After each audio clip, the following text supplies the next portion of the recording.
네, 다음은 프리미엄 종목 상담 VVIP, 이 증권통과 또 게시판에 올라온 종목들 진단하는 시간입니다. 네, 첫 종목은요, 증권통에서 남겨주셨네요. 오투보이님이 남겨주셨습니다. 해성산업입니다. 2만 원에 매수하셨고요. 60% 비중 두고 계십니다. 오늘장 해성산업 2.22% 하락을 하면서 17,600원에 마감이 됐습니다. 현재 손실 구간에 있으신데요. 연일 이 종목 계속 하락세 나타나고 있습니다. 지금 이평선에 역배열이 그려지고 있는데요. 좀 걱정이 되실 것 같은데 이 종목 계속 들고 가도 될까요? 파셔야죠. 네. 네, 왜 팔아야 되냐면, 자, 이 종목이 과연 사실서 2만 정도에 아마 최근에 사신 것 같습니다. 12월 달에 많이 빠졌으니까 샀다. 그래서 사셨는데 빠진 이유가 있습니다. 이게 주식이란 것은 2013년 8월 달에 8만 원대 갔다가 지금 2만 원 왔으니까 많이 빠졌죠. 그런데 많이 빠진 게 아니라 절대적인 고평가 구간입니다. 자, 건물 임대부하고 뭐 용역업 여러 가지 하죠. 이쪽의 산업은 건물 이제 임대 사업자가 많이 늘어나고 그다음에 건물 뭐 임대라 관리라든지 이런 것을 안정적으로 향후에 어느 정도 시장이 확대된 그런 이제 본인이 직접 하다가 위탁으로 건물 임대를 관리를 맡긴다든지 이렇게 하면 그래서 이쪽 하는 업체들은 성장하고 있다고 봐야 되는 거죠. 그런데 이 회사가 성장을 못하고 있습니다. 계속 줄고 있고요. 매출도 영업도 줄고 있는 상태인데 주식이란 것은 결국은 가치와 수렴한다는 이 개념을 갖고 있어야 되는데 철학을 가치를 반드시 따져봐야 됩니다. 주식 살 때는. 비중을 60%나 샀으니까 어떤 확신을 갖고 사셨겠죠. 많이 빠졌으니까. 물론 테마를 보면 올라갈 수는 있습니다. 한번. 그런데 이게 과연 내가 테마를 볼 때까지 기다리는 것은 정말 테마가 잘 먹히는 뭐 바이오주나 에임이라든지 엔터주자 이런 것은 테마 한번 불면 강하게 불면 좋죠. 그죠? 근데 이 건물 임대업은 테마를 그렇게 부는 건 아니죠. 그러면 결국은 가치를 따져봐야 되는데 물론 가치라는 것은 자산 가치도 있고 물론 건물은 자산 가치는 괜찮아요. 그죠? 그런데 기업이니까 주식에서 이익을 내야 되죠. 이익을 못 내면 자산 가치 아무리 좋아봤자 주가는 빠집니다. 조선주 다 그랬죠. 건설주 다 그렇죠. 은행주 다 그렇죠. 정권주도 다 그렇죠. PBR 기준으로 보면 자산 가치 0.5배도 안 됩니다. 지금 청산하면 내가 투자한 건 더블 받습니다. 수익률. 그런다고 주식이 올라갑니까? 안 올라가죠. 자산 가치라는 것은 회사가 망했을 때 필요한 거고 새로운 투자를 할 재원으로 필요한 거죠. 자산 가치라는 것은 재원 투자하지 않은 업종이죠. 이 업종은 새로운 투자를 하지 않는데 자산 가치는 별로 필요 없고요. 수익을 못 낸다. 지금 현재 EPS 기준은 한 500원도 안 됩니다. 그죠? 그러면 이게 지금 17,000원이니까 30배 이상이죠. PER 수익 가치로 보면 지금 시장은 10배 정도 이하인데 10배 정도인데 이게 30배 정도를 프리미엄 부여할 수 있는 종목인가요? 저는 아니라고 봅니다. 자, 그래서 기관도 외국인도 매도하지 않고요. 매매하지도 않고. 그래서 저는 일단은 2만 원에 샀더라도 지금 2,500원 손실이 2,600원 2,400원 손실이죠. 그러면 11, 2%이기 때문에 일단 비중을 절반 줄이시라 30%, 60% 있는 거 일단 내리라도 당장 30% 줄이시고 30%로 나머지 비중 30%는 좀 더 시장의 상황을 보면서 하시는 게 좋을 것 같고요. 가장 나쁜 실패하는 투자는 바로 가치가 되지 않는 종목을 갖다가 집중 투자를 하는 거죠. 성장을 하는 주식은 향후에 1년, 2년 뒤에 예상 실적을 보고 투자해도 됩니다. 그것은. 하지만 성장하는 실적이 크게 성장하지 않는 종목이고요. 오히려 실적이 3분기 줄었습니다. 그죠? 그렇다는 것은 경쟁이 격화되는데 쉽게 경쟁력을 갖고 있지 않고 운영을 잘못 하고 있다는 얘기죠. 그래서 일단은 비중을 줄이자 이렇게 말씀드리겠습니다.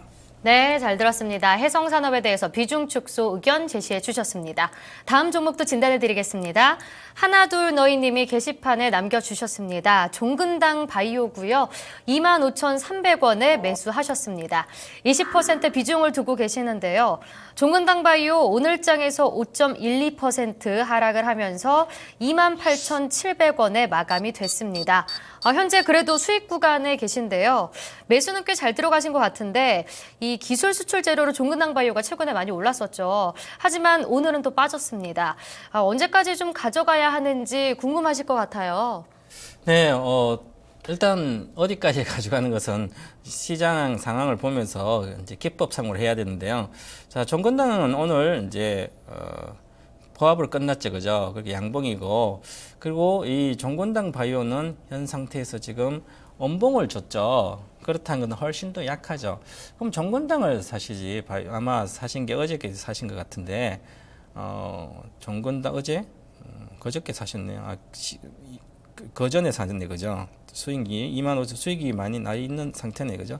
그러니까 아마 어제 그저께 사셨던지 아니면 그 전날 사셨던지 해서 아마 반등 시점을 12월 하순경에 사신 것 같네요. 29일 날. 자, 그렇다는 것은 매수 시점이 아주 좋습니다. 아마 실력이 좀 단기 매매 실력이 좀 있는 것 같습니다. 그래서 그렇더라도 현 상태에서는 기술적으로 보면 중요한 지지선입니다. 이렇게 수익이 났을 때는 이제 종건당에 대한 그것도 있고 수익이 났을 때 같이 제약 바이오전 지지선을 구축해서 가시면 됩니다. 빨리 팔지 말고 목표가라는 것은 큰 의미가 없기 때문에 이 밸류에이션 가치로 여러 가지 목표가를 산출하기 쉽지 않거든요. 그렇다는 것은 지지선 구축해서 쭉 가면 되거든요. 그 지지선입니다. 길게 보면 장기적인 24,500원이 중장기의 지지선이고요. 단기적인 지지선은 그냥 12평선 보시면 됩니다. 12평선을 이것은 깨면 주크식이 못 가거든요. 12평선 지난번에도 마찬가지고 작년 11월 달에도 12평선 거의 찍고 붕괴하지 않고 그냥 갔거든요. 그러면 이번에는 12평선이 지난 11월 19일부터 12평선 깨졌을 때부터 조정이 들어갔습니다. 그때 24,000원 깨지고 나서 한 2만 원까지도 19,000원까지 내려갔죠. 마찬가지 지금 12평선이 얼마냐면 26,000원이죠. 그래서 26,000원만 지지하면 가면 되고요. 제 기준으로 봤을 때도 비슷합니다. 그래서 26,800원 이렇게 되거든요. 근데 오늘 음봉이 나온 상태고요. 그 다음에 이렇게 보시면 차트를 단순히 딱 보면 조정이 들어갔죠. 여기서 스토캐스틱을 보시면 꺾였습니다. 꺾였다는 것은 조정이 들어간 상태고, 그래서 지지선은 아마 27,000원 정도 내외까지 한번 조정을 받지 않을까 그런 생각이 있습니다. 자, 60분봉 보겠습니다. 60분 보니까 조정 들어갔죠. 여기에 보면 매물이 상당히 많죠, 그죠? 그래서 지금 요걸 뚫으려면 다 추가 상승하려면 반드시 이 매물대를 뚫어야 되거든요. 그 매물대 뚫는 단가가 35,000원 정도이기 때문에요. 지금은 조정을 염두에 둔 조정을 해야 되고, 그리고 보시면 단순하게 보면 그냥 크게 산이 이렇게 두 개, 세 번째죠, 그죠? 그렇기 때문에 기술적인 단기 2, 3일 동안은 조정이 들어갔다 이렇게 봐야 될 것 같고요. 그런데 바이오주기 때문에 한번 조정 들어가면 또 쉽게 한 번씩 올라올 수 있기 때문에 지지선 구축해서 가신다. 그 지지선을 제가 보기에 26,500원 정도, 800원인데요. 26,800원 현재 구간으로 종가 기준입니다. 지지가 되면 그냥 가져가시고요. 그 다음에 35,000원은 돌파 여부를 좀 체크하셔서 가시고요. 아니면 거리 이익 실현을 그런 식으로 하시면 되겠죠. 그래서 단기에 그냥 내일부터 좀 이익 실현을 하겠다. 그러면 비중이 뭐 높지 않으니까 굳이 하겠다면 27,800원 정도만 지지해주면 단기입니다. 60분 봤을 때 지지해주면 괜찮다. 그래서 그러면 안 그러면 좀 팔다. 아마 비중을 좀 줄여야 되지 않을까 그렇습니다. 비중이 20% 초과 되신 분들은 뭐 줄이면 되고요. 20%는 그냥 갖고 가서 지지선 가셔도 되고, 둘 중에 하나를 선택하시면 좋을 것 같습니다. 현재는 보유 전략이고요. 그냥 갖고 가도 별 문제 없다. 지지선 26,800원 말씀드리겠습니다. 네, 잘 들었습니다. 다음 종목도 진단해 드리겠습니다. 1133님이 문자로 남겨주셨습니다. 파세코고요. 7,080원에 매수하셨습니다. 10% 비중 두고 계시는데요. 죽겠습니다라고 남겨주셨습니다. 죽으시면 안 되고요. 진단을 받으시고 최대한 좋은 방향으로 대응을 하셔야 될 텐데 매수하고 나서 계속 밀려서 걱정이 많이 되시는 것 같습니다. 오늘 장에서 파세코는 3.72% 떨어진 5,180원에 마감이 됐네요. 비중이 그리 많이 실려있지는 않지만 손실이 커서 좀 속상하신 것 같습니다. 파세코 어떻게 보고 계시나요? 네, 파세코 겨울 용품 이제 스토브 이제 빌트인 가전도 하는데 주로 석유 스토브 해서 중동도 수출하면 그런데 석유 스토브 한 만드는데 지금 날씨가 되게 따뜻하죠. 겨울에 뭐 난로가 필요 없을 정도 따뜻한 상태고요. 그래서 전체적으로 이 성장을 못하고 있고 수요가 많이 줄어 있는 상태죠. 그래서 매출액이 작년 3분기에도 전년 동기 대비 한 7% 정도 빠졌고요. 그 다음에 외형도 축소되고 있고, 그래서 전체적으로 영업이익률 조금 더 나아졌지만 이제 북미 지역에 어떤 한파가 있을 때 하지만 기본적으로 지구 온난화되고 있어서 이 과거보다 시장 자체가 성장하지 않는 산업 자체죠, 그죠? 그래서 이 회사에 보면 실적을 이제 꼭 봐야 되는데요. 재무제표를 이렇게 봤더니 이 주식이 보면 이제 실적이 안 나오는 상태에서 올 3분기까지 보면 영업이익도 한 5% 줄었고요. 근데 영업이익이 작년에 2014년도에 83억 나왔는데 2015년도는 9월 때까지 57억인데요. 많이 나오면 한 80억대 이렇게 나오겠죠. 그럼 영업이익이 80억 나온다면 주가가 적정 주가가 얼마냐면 800억 정도 가면 적정 주가예요. 10배. 이게 실적이 성장 안 되니까 8배 정도 봐야 되겠죠. 그러면 80억, 600억 정도 때가 시가총액이 적정 주가입니다. 그러면 지금 현재 시가총액 684억이에요. 그죠? 그러니까 현재 주가가 5,000원 정도가 적정 주가인 겁니다. 그런데 7,000원대 사셨으니까 손실을 볼 수가 밖에 없는 거죠. 이렇게 꼭 따져보셔야 됩니다. HTS 기업 분석하지 않더라도 HTS에서 보셔서 영업이익 기준을 하시면 돼요. 순이익은 변동이 있기 때문에 영업이익 기준을 봐서 순이익에는 환율도 있고 여러 가지 반영되죠. 일회성 비용도 있고. 그래서 영업이익 기준으로 봤을 때 한 10배 정도는 적정 주가다. 이렇게 보시면 되죠.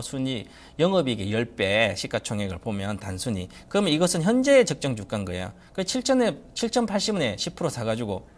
자, 그러면 10% 사가지고 수익을 10% 먹으려고 들어갔으면 잘못 들어간 지금 10% 사도 7,000원, 2,000원이나 빠졌죠. 그죠? 비중을 많이 산다고 위험하고 적게 산다고 위험하지 않고 하진 않습니다. 그죠? 종목 자체를 가치가 저평가되어 있는 상태에서 사면 비중을 100% 사도 위험하지 않은 거죠. 그래서 그런 마인드를 좀 가지면 되고 지금 현재는 계속 빠지고 있어 언제까지 갈지는 저도 쉽지는 않습니다. 그죠? 성장도 못하고 실적도 안 좋고 그러니까 계속 빠지고 있죠. 장이 안 좋으면 계속 같이 빠져요. 그러니까 이렇게 종목을 사시는 게 가장 안 좋은 투자입니다.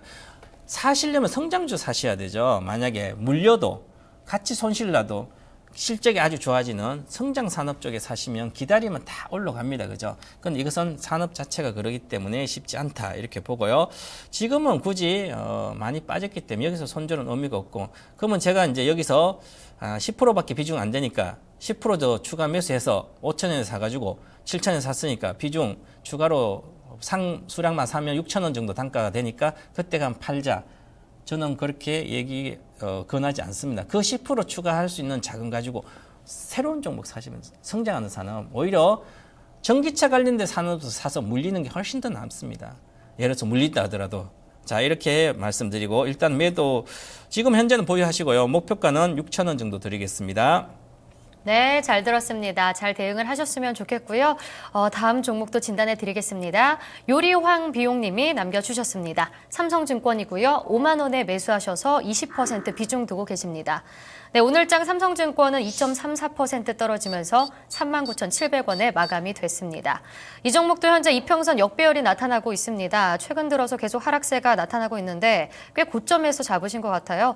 삼성증권 전망은 어떻게 보고 계시나요? 네, 아까 이제 삼성증권도 마찬가지요. NH투자증권에 상세히 말씀드렸기 때문에 증권업 쪽은 실적 이런 거 뭐 따질 필요도 없습니다. 말 그대로 모멘텀 주식이기 때문에 지수가 코스피 지수 2020 이상 가지 않는 이상은 증권주의 추세적인 반등은 추세적인 상승에서 저 위에 5만 이상 가진 않는다. 삼성전자도 마찬가지고. 그래서 2020포인트 지수가 갈 때만 간다. 안 그러면 지금 어디까지 빠질지는 모릅니다. 그래서 이게 실적이 나빠서 그런 게 실적은 좋아지고 있습니다. 그런데도 전체적인 시장의 분위기, 맑은 모멘텀의 어떤 테마주 같은 겁니다. 지수의 테마. 그렇기 때문에 올라가기 쉽지 않고요. 43,000 정도고요. 목표가, 단기 목표가는 그렇게 43,000원 보시고 5만 원 사셨기 때문에 장기 투자하면 손실은 나진 않을 걸로 보입니다. 비중은 높지 않기 때문에 지금 현재 20% 이제 10%죠. 10%인가요? 20%죠. 그러면 갖고 있다가 나중에 지수가 많이 올라갈 때 그때 파시든지 하시면 되고요. 만약에 지수가 2020 이상 가면 그때 추가 한 20% 더 하시면 좋을 것 같습니다. 지금은 홀딩 말씀드리겠습니다. 네, 잘 들었습니다. 네, 지금까지 좀 올려주신 증권 통해서 또 게시판에서 올려주신 종목들 진단하는 시간이었는데요. 이제 마지막으로는 최병훈 전문가의 투자 전략을 들어보도록 하겠습니다. 대외적인 불안감 속에서 우리 증시 좀 하락세가 계속 지속되고 있습니다. 이럴 때는 어떻게 전략을 짜고 좀 대응을 해야 할까요? 지금 가장 좋은 전략은 시장을 올라간다고 투자를 계속 종목을 사고 이거 손절하고 또 다른 종목하고 이렇게 하시면 계좌가 계속 깨집니다. 또 손절하고 또 다른 거 또 손절하고요. 마음이 급하기 때문에. 그래서 지금은 또다시 그냥 가만히 100% 주식을 갖고 있기도 그냥 방치죠. 그거는 또. 그렇기 때문에 벌써 전략은 따로 나와 있어야 되죠. 그러면 결과적으로는 지금 현재 장세는 수익이 내기 쉽지 않죠. 그죠? 그러니까 향후에 좋을 주식, 이제 실적 개선되는 거나 성장하는 산업재 그런 것은 미리 빠질 때 추가 매수하는데 돈이 없겠죠. 그죠? 그러면 이때 희망 없는 주식은 성장하지 않는 산업에 속하고 실적도 개선이 쉽잖아요. 올해. 그런 주식은 가감히 손절해서 현금을 갖고 있다가 좋은 주식, 내 포트 안에서 있는 주식 그걸 더 사시면 되는 거죠. 어차피 비슷하게 빠집니다.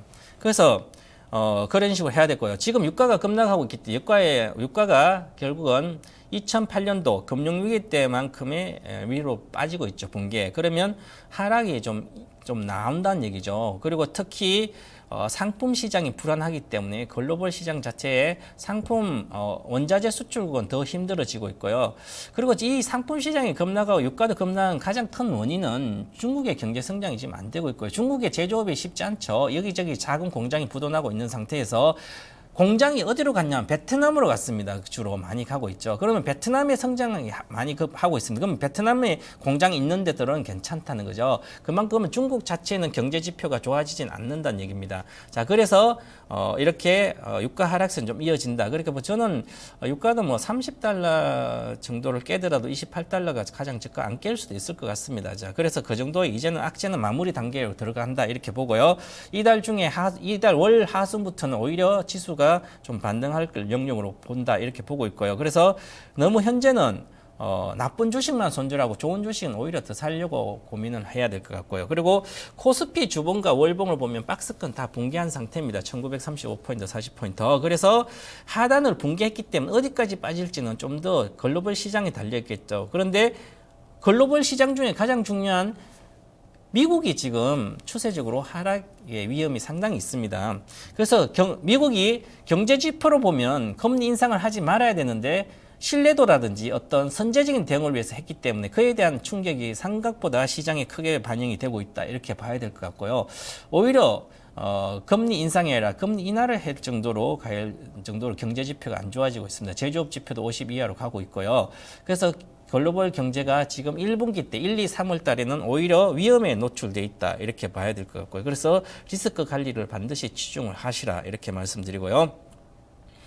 수급적인 측면을 봤을 때는 기관들은 현재 배당 관련된 프로그램 매수가 11월부터 12월 계절적으로 많이 들어왔는데 그 물량은 거의 다 나온 것 같습니다. 나왔기 때문에 매물 관련 일단락됐고 수급상으로는 기간의 매물은 일단락됐기 때문에 크게 많이 나오진 않을 거다 이렇게 보고요. 그래서 하방 압력이 조금 더 약화됩니다. 다음 주부터는 약화되기 때문에 내려가도록 시켜 이 정도 가격까지 올라올 수가 있고요. 그 다음에 가장 중요한 것은 지수가 조정하고 있죠. 하락하고 있을 때 투자 방법은 다른 게 없습니다. 리스크 관리를 하고 투자 대안은 바로 뭐냐면 경기와 상관없는 주식들이 오히려 더 낫습니다. 그래서 지금 이 장에서는 오히려 게임주가 괜찮은 모습을 그리고 있죠. 게임주라든지 엔터주, 그 다음에 바이오주, 뭐 이런, 그 다음에 전기차 관련된 주식은 많이 올랐다 조정받더라도 결국은 올해 산업의 급성장은 전기차입니다. 테슬라가 1년에 판 물량을 중국에서 한 달에 팔고 있습니다. 그만큼 중국 시장이 크게 열리고 중국 수혜주는 다른 게 아니라 전기차 관련된 게 중국 수혜주입니다. 그래서 전장 부품, LG전자 이 장에서도 56,000원 오늘 또 가고 그러죠. 바로 전장 부품의 최대 수혜주 대형주는 LG전자고요.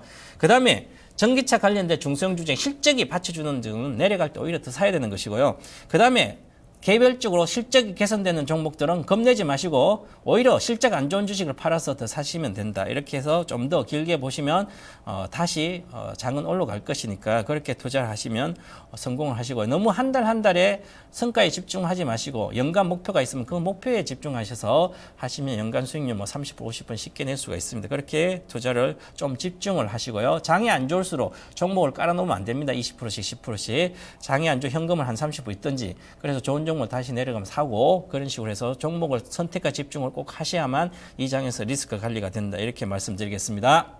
네, 잘 들었습니다. 전문가님 오늘 고맙습니다. 네, 감사합니다. 네, 내일 삼성전자의 4분기 잠정 실적이 발표됩니다. 실적도 체크하시기 바라겠고요. 오늘 제시해주신 투자 전략 참고하시면서 시장 대응 잘 하시길 바라겠습니다.